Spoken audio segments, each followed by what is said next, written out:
Bom, eu estou aqui vou contar uma historinha. Eu tive aqui, dentro da minha nova perspectiva de ouvir os vídeos no YouTube no meu celular, eu tenho ganho muitos amigos, digamos assim, né, que me acompanham pela cidade, em vários lugares. E um dos amigos que eu ganhei, e que eu gostei muito desse amigo, é o Ricardo Goldenberg com N. Eu escutei o vídeo dele sobre o inconsciente, né? Desculpe, o vídeo dele fala sobre a impossibilidade do autoconhecimento, dizendo que o autoconhecimento é uma ilusão, e ele defende um tipo de terapia, que é a terapia que eu acredito que está dentro desse movimento do espírito do tempo, que é de você dar autonomia para o analisando e não ser aquele terapeuta que faz do analisando a sua réplica, o seu clone, né? Dentro da ideia de você de autonomia, que é uma coisa que está hoje surgindo e pipocando em várias áreas, né? Em função da revolução cognitiva, na minha avaliação, né? Da revolução cognitiva, né? Da abertura que eu trabalho, do pêndulo cognitivo, em que a gente sai de uma contração para uma expansão, e nessa expansão em que as pessoas passam a ter canais, as pessoas precisam agora voltar, né, a trabalhar com a ideia de construção da sua própria verdade e não mais aceitar as verdades que estavam estabelecidas. Então, eu ouvi o vídeo do Goldenberg, e depois então eu fiz eu comprei o livrinho pela estante virtual, que é No Círculo Cínico. Vi que ele falou sobre o livro, né, No Círculo Cínico, ou Caro Lacan, Por que Negar a Psicanálise aos Canalhas, da Conexões, da editora Rilume do Mará. Então estou lendo aqui, e o que eu acho que seria interessante, e que eu acho que eu dou uma agregada aqui na discussão aqui do livro, é o seguinte: a gente tem, né, ele está aqui abrindo o livro, falando de que a gente hoje vive, e ele está falando aqui o discurso do cínico. O discurso do cínico é o discurso de todo mundo querer levar vantagem em tudo, né? Dizendo que a gente está vivendo um momento em que a gente está levando vantagem em tudo, em que a gente está vivendo valores morais, né? E que o cara ele diz assim, o homem moral de Kant é um otário, né, no mundo atual. Então a gente está vivendo uma baixa, entre aspas, qualidade de discussão moral e ética, né? E eu acho que isso tem muito a ver com a concentração, e que eu chamo de ditadura cognitiva, né? Uma ditadura cognitiva é diferente de uma ditadura social. Uma ditadura social é o controle das pessoas, né? O controle de um determinado grupo do poder do Estado, né? E uma ditadura cognitiva é o uso intensivo, né, por um determinado grupo da sociedade, né? Isso aí é o movimento global, de determinadas tecnologias que têm limites, que não permite, né, a oxigenação das verdades na sociedade por mais gente. Então a gente tem um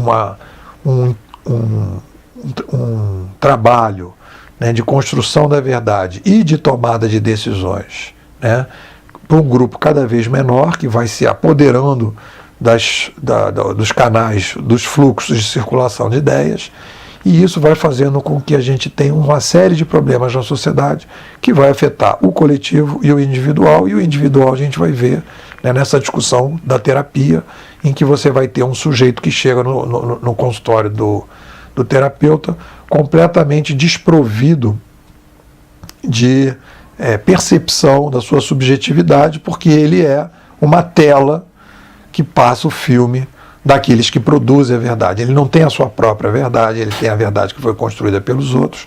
E acho que quando, ouvindo o Ricardo, eu vi que ele estava trabalhando exatamente nessa desconstrução dessas verdades que foram construídas, para que a pessoa pudesse reconstruir.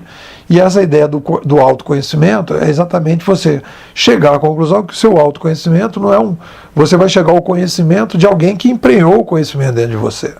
E ele defende que a ideia do conhecimento só vai acontecer na interação, né? é que o conhecimento está no outro, na interação, que por acaso é o que está dizendo Augusto de Franco, né? Exatamente igual, quando ele vai discutir a questão da rede, num vídeo que ele tem sobre escola, ele vai falar exatamente isso, que o aprendizado hoje é na interação. Então você vê que de lugares diferentes as pessoas falam das mesmas coisas porque tem a ver com esse espírito do tempo, e esse espírito do tempo eu estou agora trabalhando com a hipótese que o principal articulador do espírito do tempo, né, é o nosso cérebro. E o principal elemento que modifica o nosso cérebro para criar um novo espírito do tempo, né, claro que você tem várias variantes em determinados momentos que são espíritos do tempo diferentes, mas o macro espírito do tempo, se a gente pudesse colocar assim, é a chegada das revoluções cognitivas que trazem tecnologias cognitivas que expandem a capacidade do cérebro.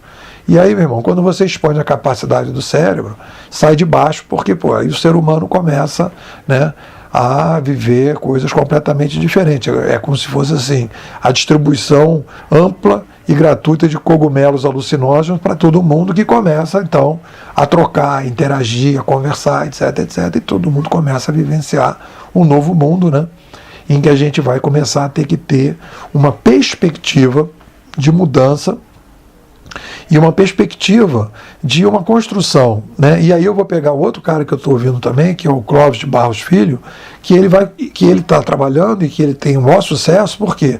Porque ele está defendendo a ideia de que cada um tem que procurar o seu caminho dentro do mundo, né?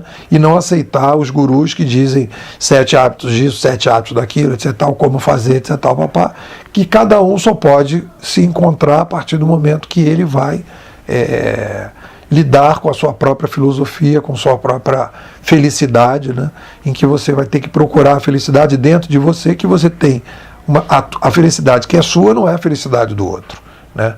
Então, se você pegar esses 3 caras, o Augusto de Franco, o Ricardo Goldenberg e o Clóvis de Barros Filho, eles estão falando a mesma coisa. Eles estão falando que é necessário criar uma subjetivação, né?